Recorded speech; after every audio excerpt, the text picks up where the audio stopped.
Welcome back to the EGF. We've got some more Super Smash Bros. Ultimate action for you. Up next is Siena and St. John's. And Dara, this one should be a good one.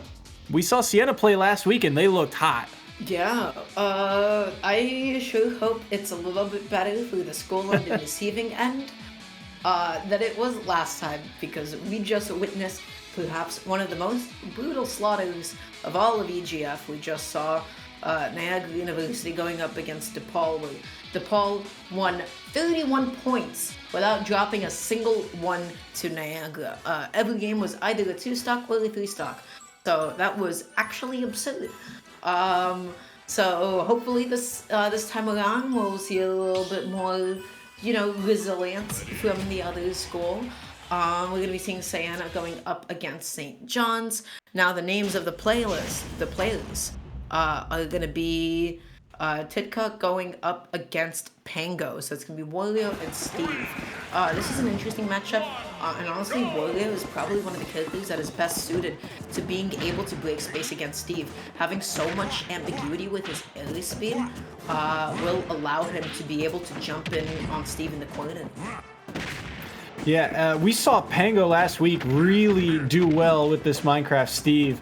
I believe he got 2 stocks on one of Canisius's top players, both in that entire set too. And thitkho, I'm blanking on how frequently we've seen him, but like you said, I think this Wario is a good matchup into it. That being said, a full 40% or 44% lead right now for Pango, and it feels like Pango's just kind of running away and getting these resources right now. Yes, congrats. Welcome to Steve with Smash Bros. Ultimate. That's exactly what Steve does. That's what Pango's doing really well right now. You have no pressure, especially if you have the percent lead, to go in.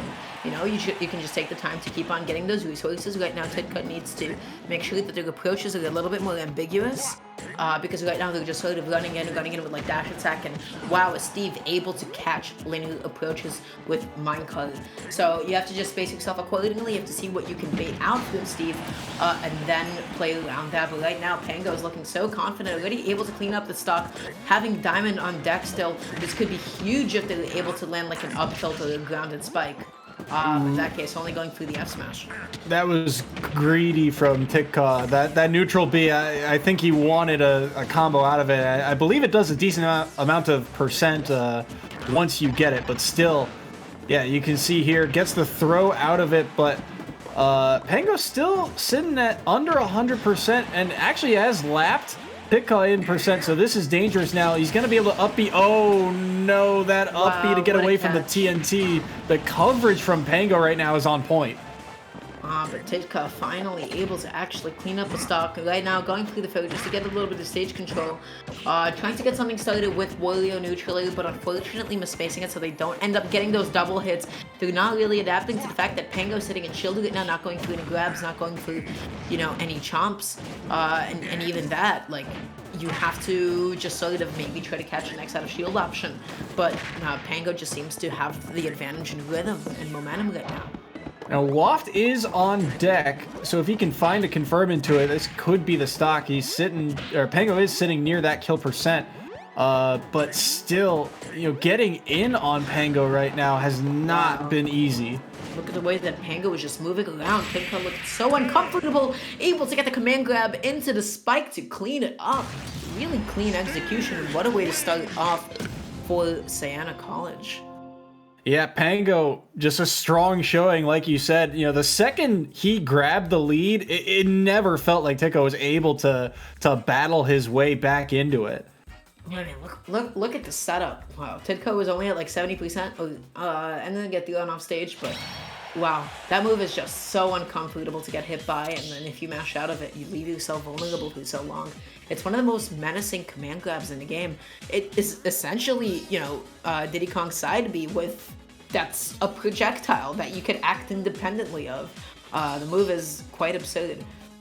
And the fact that it carries you too, so it moves you. If you don't get out in time, you could be in an edge guard situation before you know it. And right there, Pango great job with the spacing too. And it just felt like Pango's coverage, right? His ability to space properly, especially in neutral, really gave him the advantage and earned him. Back air.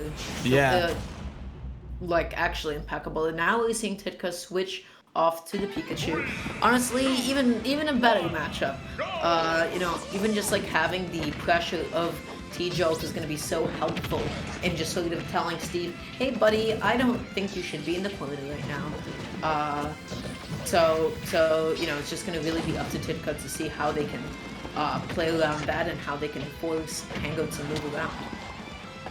Well, Pango again out to an early lead, not a large one, be it at that, but still racking up a full 50% right now, or 50% deficit. Make that 60 as thitkho sitting at 93 and dropping shield at the wrong time.